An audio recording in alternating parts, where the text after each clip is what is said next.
no la traigo preparada. Es que, a ver, o sea, vosotros diréis, ya estamos. Otra irresponsable, último momento responsable, esas cosas. No, es que no me ha dado tiempo, o sea, realmente no he tenido tiempo material para preparar esta charla. O sea, ha sido una locura un correr unas semanas que llevo, o sea, que se escribe un libro y se queda corto. Unas cosas que me han pasado increíbles. Las últimas semanas, o sea, de salir de tu casa a las 7 de la mañana, volver a las 11 de la noche, echarte a dormir y levantarte para irte a trabajar y luego los fines de semana, cosas, fiestas de cumpleaños, no me ha dado tiempo. Pero ya digo, bueno, hace unas semanas digo, oye, Maika, prioridad al tema porque es que viene la casa y la charla la tienes que tener. Yo, venga, pues voy a hacer un esquema, voy pensando un poco cómo voy a abordar los contenidos, hago mi esquema, me quedó bien, hice un poquito hasta de sketchnoting, con mis colorines, con mis cosas bonitas. Dije, oye, pues me gusta, ¿no?, cómo está planteado. Bien, me voy, me acuesto, no os lo vais a creer, que va el perro que se come el esquema esa noche. Reíro, que a mí me hace muy poca gracia, muy poca. Por la mañana el perro, todos los papelitos ahí, los trozos, digo, estupendo. Eso hace una semana, digo, bueno, pues no pasa nada. Yo ya he aprendido la lección y lo que voy a hacer es que la próxima, pues lo que voy a hacer es que uso el Drive. Uso el Drive, que eso no se lo come el perro. Total, que hago mi esquema en Drive y estoy trabajando. Digo, pues mira, estoy acordándome más o menos de cómo iba la cosa. Bien, cae un rayo, vivo en la sierra, cae un rayo, fríe el router, 2 días sin internet. 2 días sin internet, de no poder hacer, claro, ahora ¿cómo recuperas el Drive? Pues nada, 2 días sin, claro, ya van pasando los días, imposible. Que llego, que digo, venga, viene Telefónica a los 3 días, ya sabe cómo va la cosa con Telefónica, a los 3 días me ha arreglado ya el router, la instalación, todo. Dice, bueno, pues ya lo tiene, ¿vale? Pues venga, ya me pongo a trabajar. Me pongo otra vez mi ordenador, pum, pum, pum, pam. Claro, ya sabes lo que pasa cuando te pones por tercera vez a hacer algo, que no te acuerdas ya de lo que pensaste hacía. Escucho un ruido muy raro en la cocina, digo, ¿qué pasa? La lavadora, todo lleno de agua, encharcado, pero de decir fregona, ponte a recoger, llama al técnico. Bueno, eso fue, o sea, una odisea, vamos, no podéis hacer una idea, y hubo que abrir las paredes, cambiar tuberías. Bueno, o sea, estuve 3 días de obra en casa, imaginaros lo que es una obra en casa, imposible hacer otra cosa. Claro, pues ya me planté en ayer, porque fue cuando ya el técnico se fue, ya pude tener un poquito de tranquilidad. Digo, voy a hacer algo, ¿no? Aunque sea un poquito de un algo para poder quedar bien con esta gente. Pues digo, venga, me voy pronto para casa, me pongo a trabajar. Ding dong, cago la leche, ¿quién es ahora? La vecina tiene unos problemones que eso la mujer no sabe lo que tiene, claro. La mujer preocupada, con un disgusto, con una necesidad de hablar. ¿Cómo le voy a decir yo a esa mujer que se vaya para su casa, que yo tengo cosas de agilismo que hacer? Esa mujer no entiende eso. Pues nada, tómate un té, mujer, tranquilízate, quédate aquí un rato. La mujer se sienta a las 11 de la noche que se fue, la mujer. Claro, digo, pues ya, ahora sí que ya el último momento responsable a mí me parece que ya ha pasado. Lo que voy a hacer, como estaba muy cansada, porque todo este ajetreo, pues imaginaros, pues digo, venga, pues me pongo el despertador mañana temprano, me levanto prontito, hago el esquema, aunque sea una cosa para salir del paso, y me voy para la casa. Me pongo el despertador, que no lo vais a creer, no os lo vais a creer. Es que el despertador se me han acabado las pilas y no ha sonado. No ha sonado el despertador esta mañana, con lo cual yo el cansancio que tenía, el estrés de venir aquí, lo normal, porque ha pasado que me he levantado tarde, salió pitando, atascazo. Pero el atascazo no un atascazo que diga el atasco, no, el atascazo del siglo, llegaba aquí tarde y ya digo, mira, vamos a hacer lo que se pueda. Vamos a salir del paso, que ya estamos aquí, pues ya. Digo, bueno, pero claro, que esto es que es muy duro, es que vosotros podéis decir que muchacha, ¿no? Pero es que a mí esto me pasa mucho y yo, claro, esto para mí es una oportunidad de que me conozca gente nueva, de hablar en la calle, de que me llamen el año que viene para dar otras charlas. Y yo soy un desastre, de verdad, a mí siempre me pasan estas cosas. Yo nunca consigo, de verdad, organizarme y hacer las cosas y soy un desastre al final. Yo no voy a salir para adelante en la vida, os lo digo, que no voy a salir para adelante como siga así. Y estoy preocupada y dice Maika, hija, un poquito de algo, ¿no? De sangre. En fin, que estoy jodida. Pero bueno, yo voy a hacer lo que pueda, ¿vale? Me disculpáis, no, yo qué sé, me hubiera gustado que fuera de otra manera, pero es lo que hay, ¿qué le vamos a hacer? ¿No? Entonces, bueno, no sé por qué se me ha agudizado el acento andaluz. Es una cosa tremenda. Bueno, no sé si con los nervios de que tal me he presentado. Pero bueno, yo me llamo Maika Trinidad y mi trabajo es con organizaciones, bueno, trabajar con organizaciones en una mejora de sus resultados a través de la mejora de los procesos y de las relaciones, ¿no? Lo hago a través de metodologías ágiles y de metodologías Lean y una de las cosas en las que me centro cuando intentamos transitar, porque al final lo que nosotros estamos proponiendo es un cambio de un modelo antiguo a un modelo nuevo, ¿no? Y esto a veces es como un choque de dos trenes o es como la convivencia, ¿no?, de dos modelos en los que sobreviven cosas del antiguo modelo mientras estamos intentando poner cosas nuevas en marcha y eso genera contradicciones.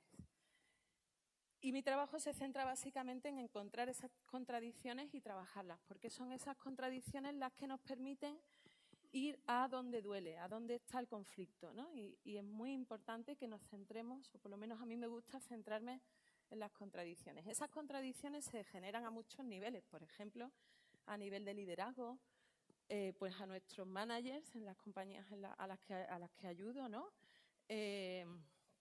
Pues les han enseñado una forma muchas veces de ordeno y mando y que yo les tengo que ayudar a transitar hacia un nuevo estilo de liderazgo que implique, pues por ejemplo, liderazgos más participativos, más inspiradores, ¿vale? Ahí hay una contradicción entre cómo he hecho algo toda mi vida y cómo lo tengo que hacer, ¿no? También, por ejemplo, muchas veces en las compañías encuentro contradicciones a nivel de relación entre departamentos, ¿no? Se supone que tenemos que construir un producto entre todos, pero nos llevamos a tortazos y no nos entendemos unos departamentos con otros. Entonces, ahí esa contradicción también la trabajo, ¿no? Y ayudo a que podamos centrarnos en el producto, que podamos empatizar unos con otros, que podamos tener un lenguaje común. O, por ejemplo, incluso a nivel de espacio.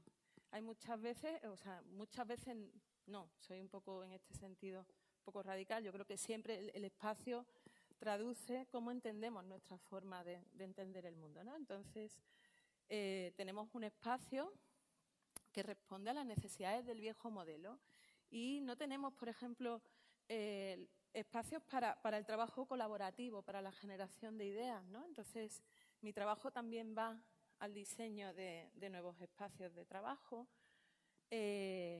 y en realidad es a muchos más niveles porque no trabajo en el desarrollo de software y no ayudo solamente al departamento de desarrollo de software, sino que ayudo a un cambio cultural. Y la cultura, que decimos que no se puede trabajar, en realidad la cultura es que no es nada de hola, aquí está la cultura, aquí mi amiga Pepi. No existe, ¿no? Entonces, la cultura se traduce en un montón de cosas que sí son visibles. Por lo tanto, si queremos cambiar la cultura, tenemos que actuar en diferentes flancos para conseguir una transformación real.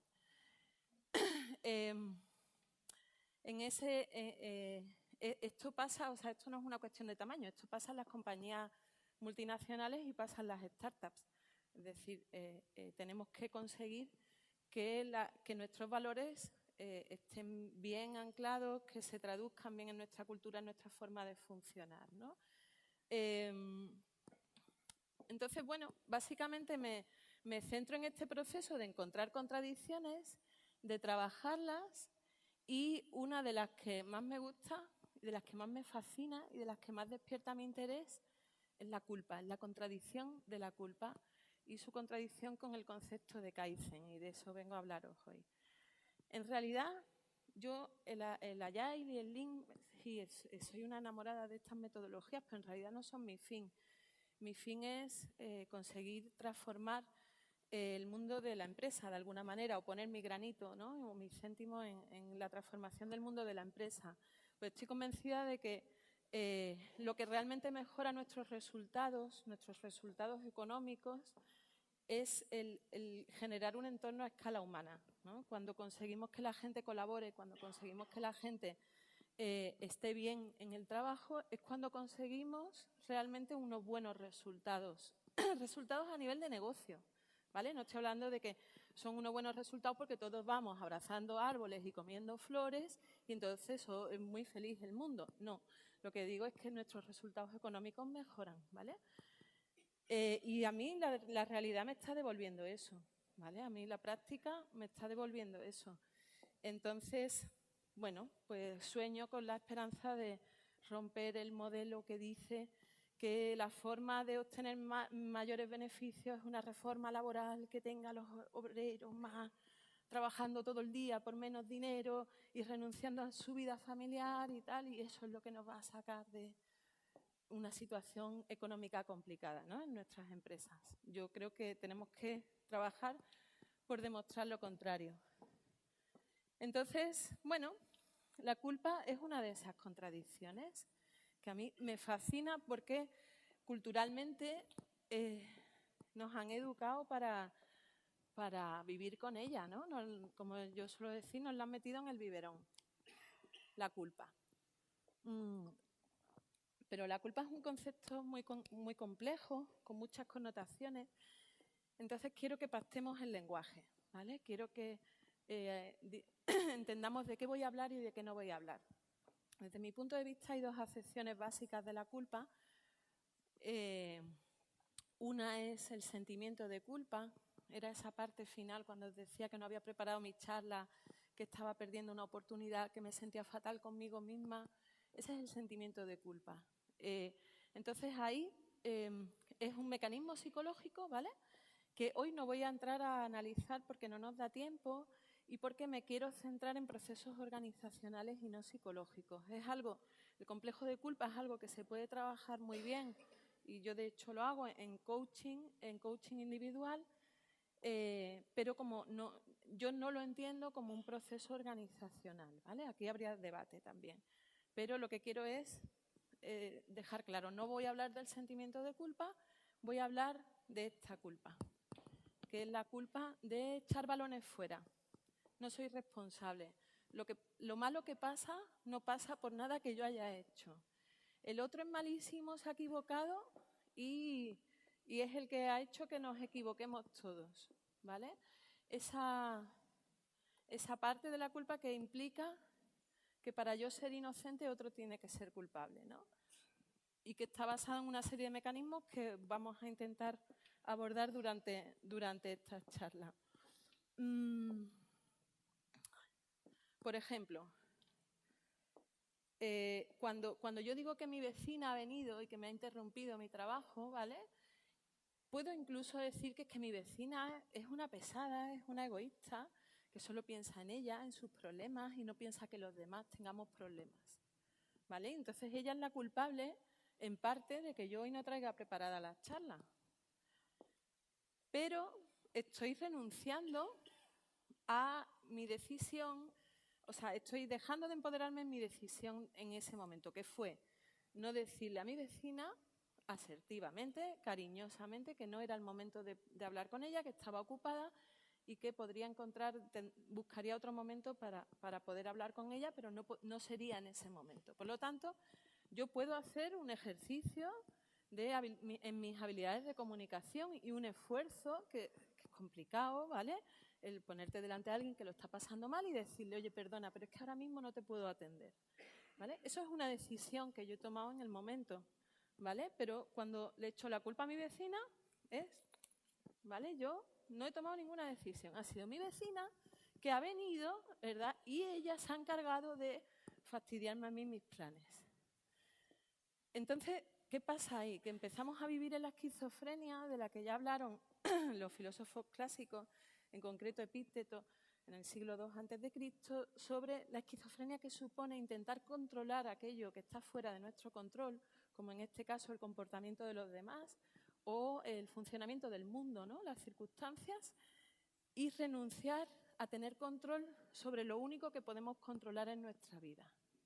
¿Alguien me sabe decir qué es lo único que podemos controlar en nuestra vida? Nuestras emociones.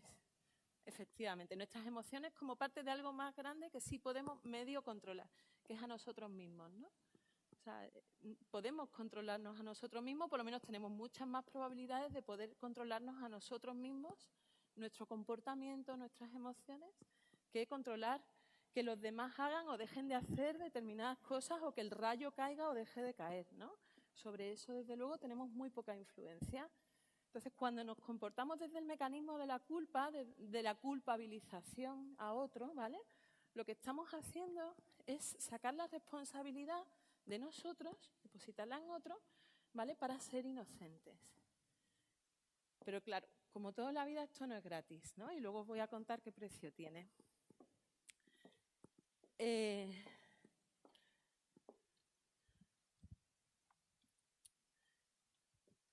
Claro, como entenderéis, este fenómeno es básicamente el motivo por el que la culpa, los mecanismos de exculpación entran en conflicto directo con el concepto de Kaizen o con la mejora continua, porque el Kaizen dice mejora un poquito cada día, ¿vale? Mejora un poquito cada día. Cuando tú no puedes cambiar nada, porque lo que motiva que las cosas estén mal está fuera de ti, ¿vale? Tú no puedes hacer Kaizen. Si la culpa de todo la tienen los demás, tú no puedes mejorar, ¿vale? Es lo que hablábamos de tener control. Pero ¿por qué pasa la culpa? ¿Por qué recurrimos a la culpa? La culpa se genera ante un error, ¿no? Alguien comete un error, pasa algo que no nos gusta, ¿vale? Porque nunca he escuchado a nadie decir la culpa de que me hayan subido el sueldo la tiene mi jefe. No parece, ¿no? Porque la culpa siempre es de cosas malas, cosas negativas, ¿no? Hay un error, hay algo que trae consecuencias negativas para alguien o para algo, y entonces entramos en el discurso de la culpa. El error hay dos formas de verlo. Lo podemos ver como algo negativo, estéril, que no nos lleva a ninguna parte, que nos lleva al fracaso, ¿no? Si nos lleva a alguna parte es al fracaso donde nos lleva. O lo podemos ver como una oportunidad de aprendizaje, que puede llevarnos al éxito en un futuro. En nuestra cultura, como comprenderéis, la que abunda es la primera, ¿no? O sea, la culpa es algo negativo, o sea, el error es algo negativo, no tenemos que equivocarnos. El error está penalizado, ¿vale? El error está castigado.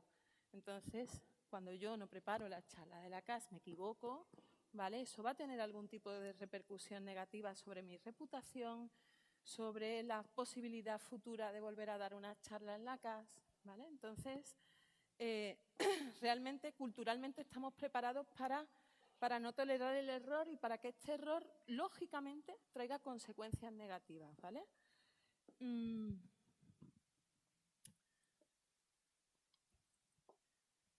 Y claro, cuando tenemos miedo a las consecuencias negativas de algo, cuando tenemos miedo en general, cuando nos sentimos amenazados, pues nos volvemos especialmente creativos, ¿no? ¿Y qué hacemos? Pues usamos un recurso muy molón, que son las excusas. Inventamos excusas. Decimos, uy, pues lo que ha pasado es que... Y usamos excusas que atribuyen, por supuesto, la culpa afuera.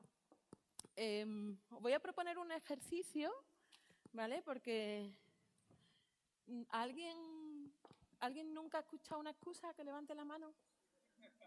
No os ha dado el caso. Bien, mejor, porque así podéis participar todos. Os voy a pedir que os pongáis por parejas, ¿vale?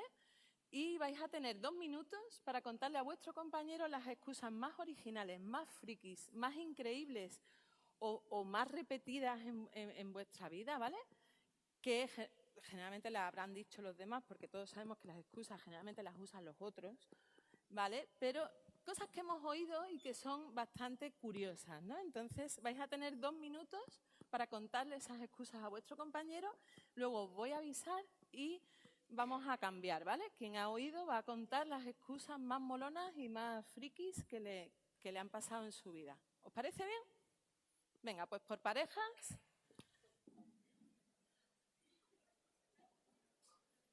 Vale, pues podéis empezar.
¿Vale? ¿Cambio? ¿Cambio? El que ha contado escucha y al revés.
¿Vale? ¿Vale?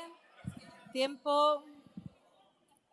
Tiempo. Ya os habéis venido arriba. Y no hay quien os pare. No pasa nada. Así tenemos tema para esta noche, para las cañas. Bueno, os voy a pedir un favor ahora, ¿vale?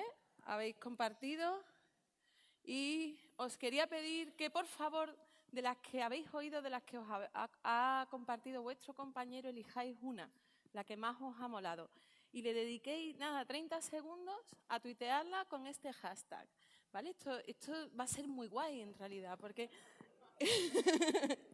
porque nos va a permitir poner ejemplos y nos va a permitir luego tener ahí chicha para trabajar. Bueno, si alguien no quiere y lo sabes, ¿no? Y contaréis con mi más eterno agradecimiento, por otro lado.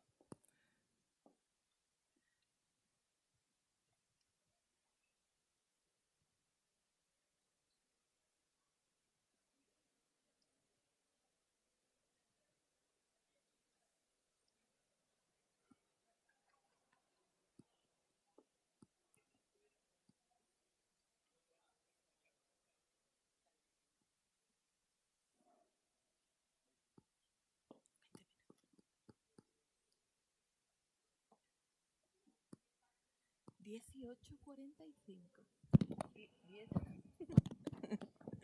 Sí, a mí me sale 18.45.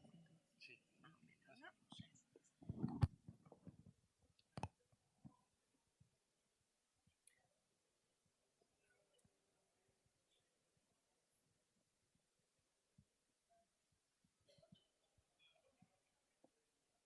Vale, mientras termináis, os empiezo a contar seguramente de esas excusas. Me gustaría si alguien me dijera un caso en el que no es así, ¿vale?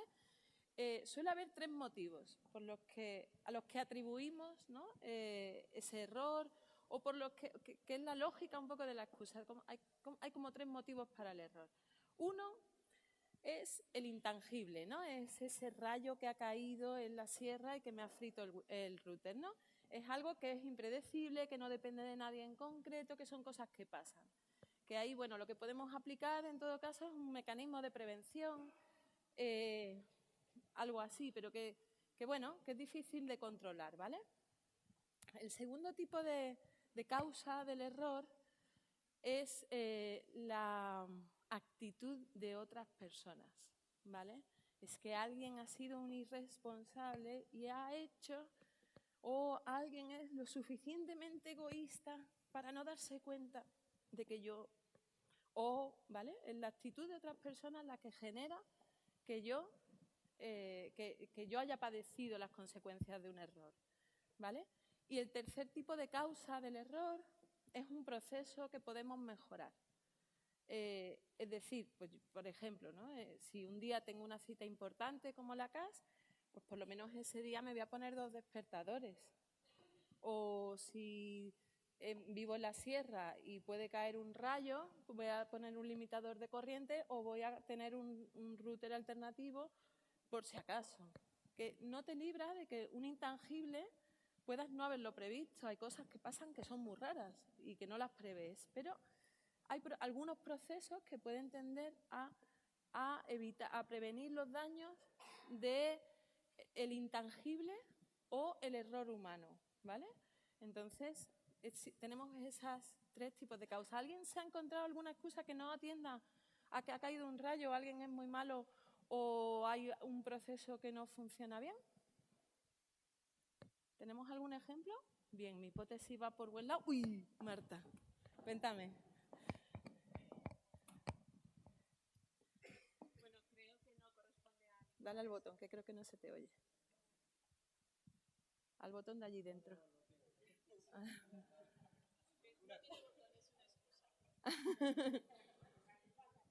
Hola, hola. Dilo fuerte, sí.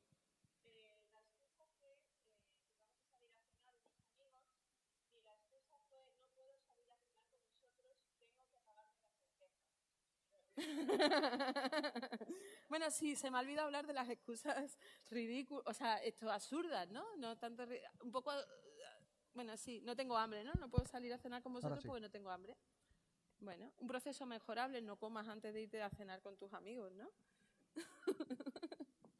Vale, vale. En general, o sea, lo que yo, o sea, llevo como un año dándole vueltas, y esto mis amigos lo saben porque soy muy pesada, al tema de la culpa y a cuál es el fenómeno que hay detrás y cómo funciona y tal. Y yo por ahora, ¿vale? Básicamente, los 3 grandes bloques de por qué ocurren los errores, ¿vale? En principio lo voy viendo por ahí, ¿no? Y seguramente a medida que lo vayamos poniendo a prueba, esa hipótesis saldrán más cosillas. En este sentido, por ejemplo, el tema de quién tiene la culpa de que las cosas pasen.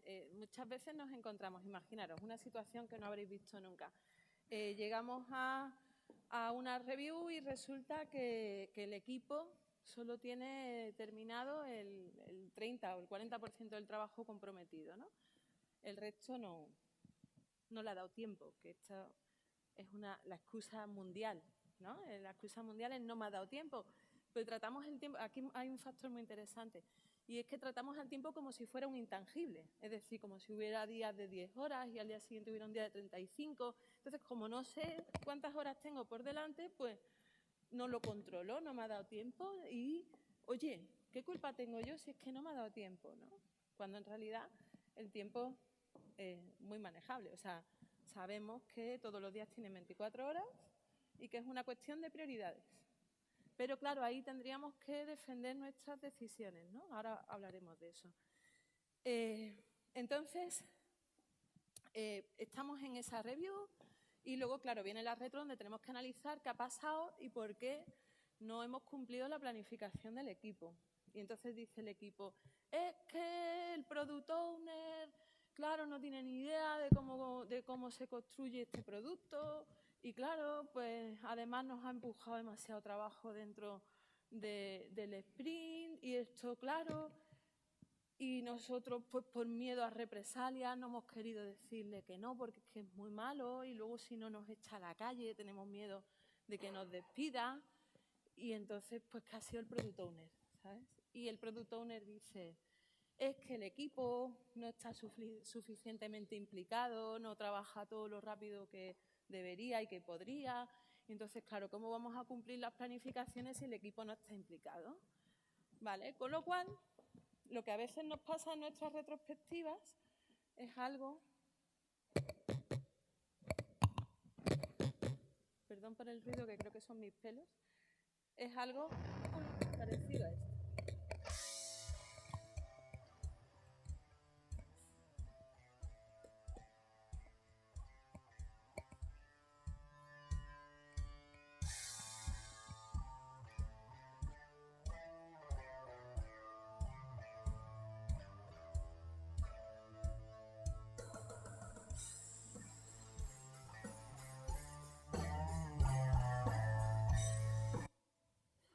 ¿Vale? No sé si os habéis dado cuenta, pero eran del mismo equipo, no eran o sea, aunque uno fuera el portero y el otro fuera, ¿vale? Pero eran del mismo equipo. Porque, claro, hombre, entre un equipo y otro, pues, oye, sabes que es ciertamente, hasta cierto punto, previsible. Pero en muchas retrospectivas lo que vemos es esto, es que empezamos a pegarnos tortazos dentro del equipo, ¿no? Y porque esos tipos no se parten la cara porque piensen que el otro es muy guapo, ¿vale? Esos tipos están a puñetazos porque piensan que el otro es culpable de algo, que a ellos les acarrea un daño, ¿vale? Y aquí hay un tema muy interesante y es que la culpa es un indicador, es un chivato de a quién considero que no es parte de mi tribu o de los míos, ¿no? O sea, ¿a quién considero que es mi enemigo? Yo no culpabilizo a alguien que considero que está en mi bando y que le tengo afecto. Esa persona intento entenderla, intento apoyarla, ¿vale? Cuando yo culpo a alguien, es a alguien que considero que no es de los míos. Y esto realmente es un indicador muy poderoso dentro de las organizaciones para entender cuáles son las divisiones que hay dentro de la organización. Hay un fenómeno antropológico muy interesante que son las mitades, ¿vale? Las mitades es, por ejemplo, Madrid-Barça. Perdón, amigos, españoles catalanes. Las mitades siempre son en dos, ¿vale? En dos, pero no necesariamente incluye a toda la población cada mitad, ¿vale? Ni necesariamente es muy lógico, porque españoles y catalanes no es nada lógico, ¿no? No es nada lógico en el sentido que los catalanes son españoles. Entonces, bueno, no me voy a meter en jardines, ¿vale?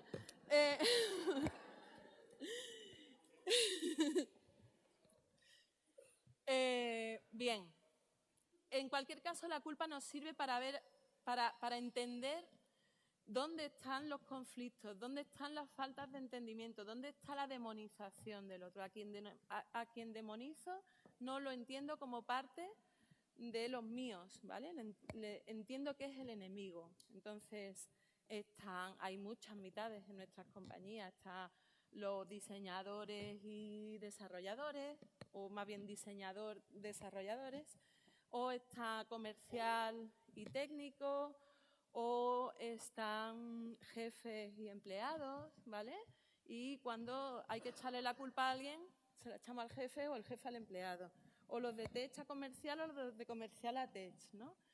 Entonces es un buen síntoma, pues, que veamos a quién culpa la gente, ¿no? Y entendamos de qué se sienten pertenecientes. Entonces, bueno, pues este es el fenómeno de la culpa y tenemos alternativas, ¿vale? ¿La alternativa cuál es? Salir de esa esquizofrenia de la que hablaba Epicteto y empezar a tomar el poder de nuestras vidas, ¿no? A decir, vale, yo he tomado una decisión. ¿Qué pasa? Cuando alguien toma una decisión, si no está demasiado mal de la cabeza, suele tomar la mejor decisión, lo que considera la mejor decisión posible en un momento determinado con una información concreta, ¿vale? Entonces, esa persona toma una decisión para perseguir un objetivo con lo que en ese momento considera que le va a hacer tener éxito, ¿vale? Luego, a lo mejor, el resultado puede ser conseguir el éxito o no conseguirlo, ¿vale? Entonces, lo que nos ocurre ahora mismo es que si no conseguimos el éxito, yo reniego de mi decisión, ¿vale? Si esa decisión me lleva al error, yo reniego de ella y no la reconoceré nunca públicamente. Y si me lleva al éxito, entonces sí, ¿vale? Lo que necesitamos para trabajar desde un enfoque de mejora continua es que nos empoderemos en nuestras decisiones independientemente del resultado que consigan. Es decir, haya funcionado o no haya funcionado, especialmente si no ha funcionado, vamos a hablar de por qué hemos tomado determinadas decisiones o por qué hemos hecho determinadas cosas. Eso nos hace salir de la esquizofrenia de renunciar a tener poder sobre nuestras decisiones y nuestro comportamiento, ¿no? Nos hace volver a decir, efectivamente, puedo cambiar algo. Como puedo ser parte del problema, puedo empezar a ser parte de la solución. Antes no. Antes yo pasaba por aquí, ¿vale? Entonces, llegamos entonces al concepto de responsabilidad, que es esa capacidad de dar respuesta a las decisiones que he tomado. Claro, ¿qué pasa? Que la responsabilidad es muy difícil cuando me va a conllevar un castigo. Y un castigo que muchas veces, dependiendo del tema que hablemos, puede afectar al bienestar de mis hijos, a mi propia salud física, por supuesto a mi salud emocional. Entonces, ¿qué necesitamos? Necesitamos un contexto libre de castigo, libre de penalización sobre el error, ¿vale? Para poder reconocer que hemos tomado decisiones y ver qué ha pasado, por qué no han sido las mejores decisiones y cómo podemos mejorar, ¿de acuerdo? Pero necesitamos partir de que todo el mundo ha tomado lo que creía que era la mejor decisión posible y que además se puede haber equivocado. No necesariamente es que estamos probando y era algo que teníamos que probar. No, es que a lo mejor se ha equivocado y ha valorado mal. Bien, vale. Pues reconozcámoslo, ¿no? Y ahora nos podemos hacer la pregunta de ¿cómo mejoramos? ¿No? Eso es lo que nos pide el Kaizen. Pero claro, ¿veis? O sea, lo que quiero que evidenciemos es toda la morralla que hay para llegar ahí. O sea, estamos muy lejos de eso, porque antes de eso hay castigo, hay culpabilización de los otros, hay miedo, hay un montón de fenómenos que tenemos que empezar a trabajar, ¿vale? Pero no estáis solos. Efectivamente, tenemos que intentar crear contextos libres de miedo porque no castigamos el error, ¿vale? ¿Y qué pasa cuando yo no uso el mecanismo de la culpa, pero lo usan los demás y mi compañía está impregnada de esos mecanismos de exculpación? Bueno, pues vengo a compartiros una herramienta. Digo herramienta porque, bueno, es un concepto ambiguo. Que yo he usado, de hecho, que creo que me he inventado y que me ha funcionado. Y bueno, vengo a compartirosla por si a vosotros os apetece probarla y por si os sirve, ¿vale? Es un nuevo rol para la retrospectiva exclusivamente, ¿vale? Y lo llamo el guardián del proceso, ¿vale? Es un rol que cuando yo lo he usado, básicamente lo que he buscado es alguien que no puede ser, o sea, es un rol igual que el Scrum Master, el Product Owner, el equipo, solo que solamente lo vamos a usar en principio en la retrospectiva. El guardián del proceso lo que va a hacer es enfocarse en identificar cuándo surge el mecanismo de la culpa, cuándo surge ese mecanismo de exculpación, ¿vale? Y en ese momento nos va a llevar va a identificar que eso está ocurriendo y nos va a llevar a trabajar sobre el proceso, ¿vale? Cuando lo he trabajado, hemos elegido o he ayudado al equipo a elegir a un tipo de perfil más técnico. Por ejemplo, CTO es muy interesante, no porque requiramos conocimientos técnicos para hacer esto, sino porque esa persona en la retrospectiva está un poquito lejos de algunas dinámicas dentro del equipo a nivel emocional, entonces puede tener una cierta visión, ¿no? Da igual, alguien que tenga habilidades para identificar algo que queremos identificar, pero desde luego que nunca sea el Scrum Master, porque el Scrum Master se tiene que centrar en la facilitación de la retrospectiva, ¿no? Entonces, esta persona lo que va a hacer es, tiene derecho a interrumpir en la retrospectiva cuando surge el discurso de la culpa, el mecanismo de la exculpación. Entonces, levanta la mano, interrumpe y dice, perdón, pero estamos intentando culpar a alguien de lo que ha ocurrido, ¿vale? Y entonces pone una serie de reglas. Pide que no se hable de actitudes de nadie, pide que no se busquen culpables. A veces también he trabajado con una modalidad de retrospectiva que os recomiendo. Cuando cuesta llegar a un nuevo análisis o un nuevo enfoque sobre un problema, lo que yo he hecho ha sido utilizar, ¿sabéis cuál es el juego del tabú? El tabú, en el que no puedes usar una serie de palabras, pues identificar cuáles son las palabras que están saliendo recurrentemente y prohibir utilizarlas, ¿vale? Para que eso nos obligue a buscar una nueva forma de comunicarnos y de entender el problema, ¿vale? Entonces, por ejemplo, el guardián del proceso puede decir que no se utilicen nombres propios para evitar que estemos personalizando, ¿no? Y hay una pregunta interesante que es, si cualquiera de nosotros estuviera en otra posición, ¿qué sería lo mejor que hiciéramos, ¿no? O si, evidentemente, oye, es que a alguien se le ocurrió poner en producción a las 6 de la tarde e irse a casa, por ejemplo, yo qué sé. Vale, si yo hubiera estado en su lugar, ¿qué podría haber hecho mejor, ¿vale? Intentar sacar, dejar de personalizar el proceso, ¿vale? Irnos a algo mucho más limpio, ¿vale? Que no tiene que ver con Pepito Pérez, porque es que resulta que si yo por casualidad le tengo manía a Pepito Pérez, la hemos cagado. O sea, no hay forma de enfocar el Kaizen, ¿vale? No me puedo sacar de la cabeza pero es que es Pepito Pérez, que es que pasa de todo, ¿no? Entonces, este es un mecanismo, ¿vale? Para hacerlo en la retrospectiva. Lo que hace el guardián del proceso es que genera un entorno seguro, ¿vale? Lejos del castigo, que nos permite trabajar de una forma relajada sobre cómo seguir mejorando, ¿vale? A mí me ha funcionado, ha sido bastante revelador en un plazo de unos 4 meses, usándolos en retrospectiva, que en este caso eran semanales. Por ejemplo, el primer caso en el que lo puse en práctica eran semanales y en 4 meses todo el equipo identificaba el discurso de la culpabilización y era capaz de pararlo. Y además era capaz de identificarlo en otros niveles de la compañía, no solo en su departamento. Han sido capaces de empatizar mucho más con otros departamentos y han empezado a cumplir el backlog del sprint. Y eso lo hicieron en 2 sprints, o sea, en 15 días. Empezaron a cumplir el sprint casualmente.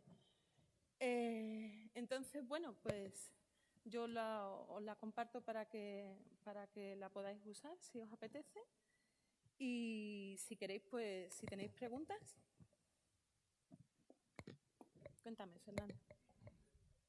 Hola, Maika. Hola. Me encanta la herramienta, me encanta todo lo que está contando, pero me surge una duda. Si un Scrum Master, cuando está en una retrospectiva, es en esencia un facilitador, es un coach delante de ese grupo que se tiene que encargar de que, tras expresar sus emociones, llegar a puntos de acuerdo y saquen unas acciones, no entiendo cómo separas, por qué separas el rol de asegurar que las emociones expresen de una forma correcta, por qué lo despersonalizas fuera del Scrum Master y asignas a otra persona.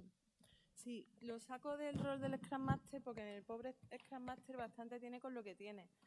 Es decir, que tiene mucho trabajo en la retrospectiva, básicamente la facilitación, ¿vale? Entonces, generalmente lo que ocurre es que se le pasa desapercibido el discurso de la culpa porque está en la dinámica de la retrospectiva. Está facilitando una dinámica de reflexión, de pensamiento divergente, pensamiento convergente. Entonces, depende cómo sea tu Scrum Master. A lo mejor es un hacha para identificar la culpa. Genial. Oye, estupendo, ¿no? Y además en ese caso me encantará que me lo contéis también, porque podemos ir elaborando, ¿no?, este rol entre la experiencia de todos. Pero en mi caso, el Scrum Master, sí, los Scrum Master han sido, estaban empezando a entender lo que era la facilitación y era pedirles demasiado, que tuvieran 2 focos, ¿vale? Sí, sí. ¿Alguna cosa más?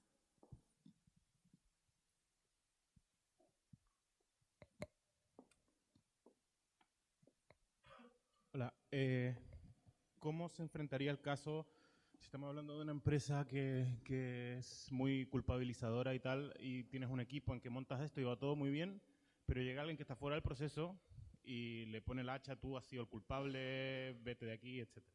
¿Cómo enfrentas eso? ¿Cómo afrontas esa situación? Para empezar, intentar afrontarla en petit comité, lo más petit posible. Es decir, si puede ser de a dos, mejor, ¿vale? Porque va a ser un debate complejo, con muchas habilidades de comunicación y de empatía, sobre todo, ¿vale? Entonces, bueno, vamos a intentar entender qué nos está queriendo decir esa persona. Vamos a intentar romper el momento en el que esa persona llega a vomitarle al grupo, ¿vale? Vamos a intentar sacar a esa persona de ahí, ¿vale? Y vamos a abordarla en una situación B2B o sea, un poquito más de a corta distancia. Y yo ahí lo que propongo es que enfoquemos en entender al otro. O sea, el otro en el fondo nos está queriendo decir algo, aunque sea torpemente, ¿no? Entonces, ¿qué nos está queriendo decir? Aunque lo haga a través de la culpa. Y busquemos resolver su necesidad, ¿vale? O sea, esa persona nos está diciendo algo porque necesita algo de nosotros. Entonces, vamos a intentarle entenderle, por supuesto, empatizar con que si nosotros estuviéramos en su lugar, probablemente nos sentiríamos igual que esa persona e intentar encontrar el punto en el que su necesidad y la nuestra convergen, ¿no? Es el enfoque cooperativo. Sé que es muy fácil decirlo, es muy difícil hacerlo, pero es lo que tengo que responder. Eso es lo que yo intento hacer en mi día a día, porque el resto ya no lo sabemos, que es el partido de fútbol. ¿Vale? Sí.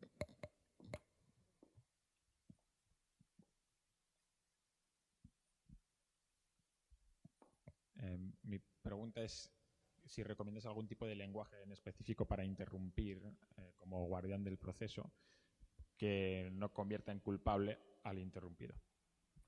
Vale. Me has recordado una cosa que se me ha olvidado decir, que es que cuando busquemos los procesos o sea, los mecanismos de exculpación, no siempre usamos la palabra culpa, o sea, no siempre decimos la culpa la tiene Pepito, ¿vale? Pero usamos el mecanismo, entonces tenemos que aprender a reconocer el mecanismo. De hecho, yo os invito a haceros durante un tiempo, probar vosotros el rol en vuestras vidas del guardián del proceso, ¿vale? Yo creo que, o sea, el guardián del proceso tiene que ser un acuerdo de todo el equipo, ¿vale? O sea, todos tenemos que saber que este rol va a existir y qué es lo que tiene que hacer, ¿vale? Entonces vamos a entender que, o sea, yo creo que lo más interesante es un gesto físico, en este caso es levantar la mano, o podemos tener algún tipo de señal más vistosa, lo que el equipo considere mejor, ¿vale? Un gesto físico y que el equipo reconozca ese gesto y sea el equipo quien se calle y quien se dé cuenta. O sea, cuanto más empecemos a... Esta herramienta lo que nos permite es evidenciar el discurso, o sea, iluminar el elefante, ¿no?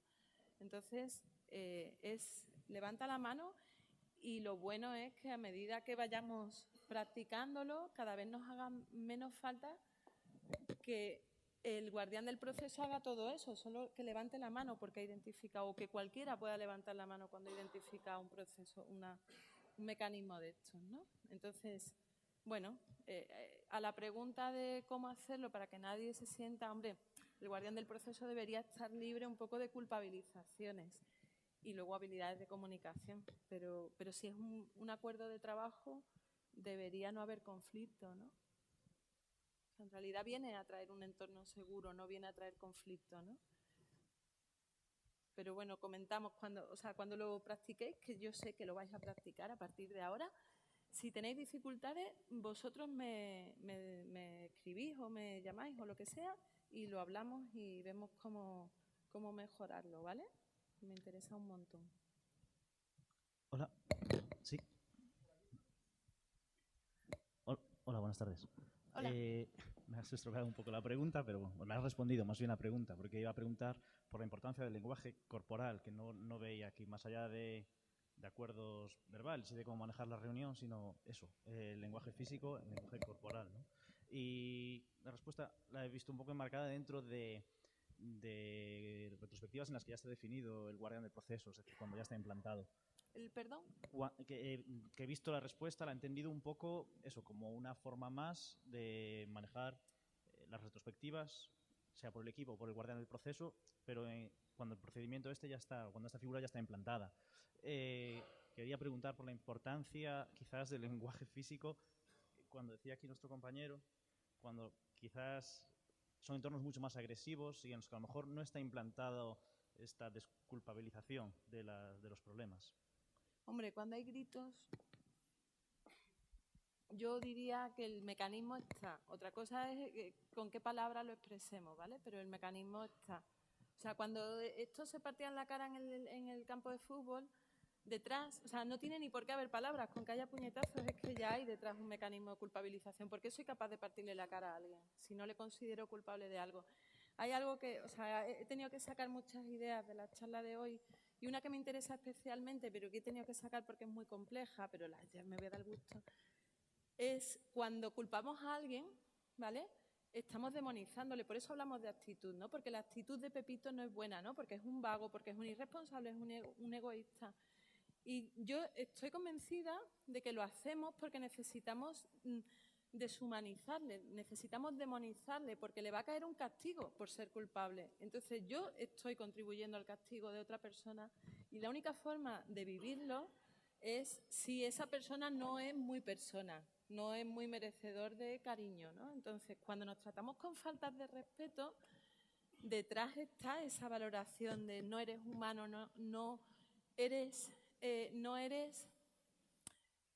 digno de un trato humano, ¿vale? Te puedo dar un trato subhumano, porque no eres persona, no eres merecedor de mi respeto. Entonces, ahí ya han pasado un montón de culpabilizaciones. Y yo lo que haría sería parar, sin duda, o sea, cuando pactar cuáles son las formas que podemos permitirnos, que queremos permitirnos, y parar esas dinámicas en seco. O sea, no podemos dejar que eso se desarrolle. Reuniones en las que la gente se insulta, se grita, casi que llega a las manos. Hay que parar.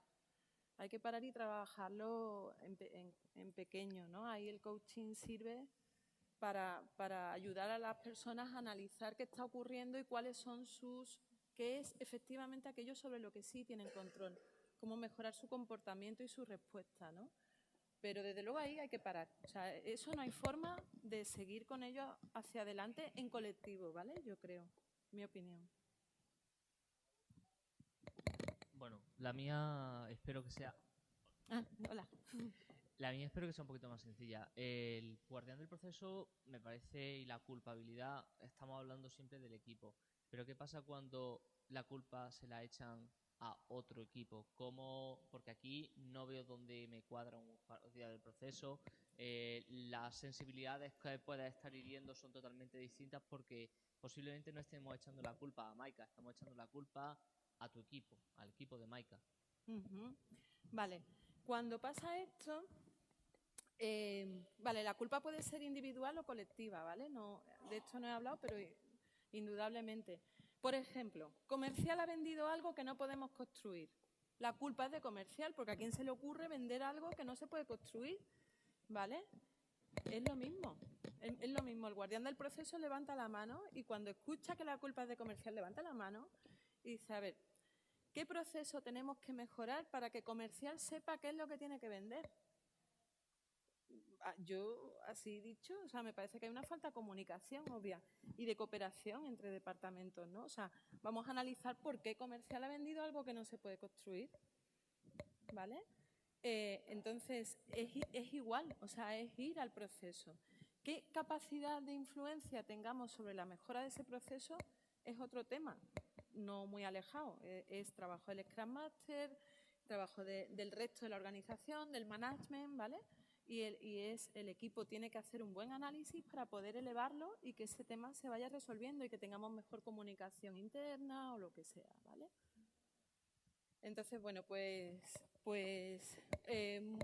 yo creo que para ser una charla que no traía preparada, no ha quedado mal.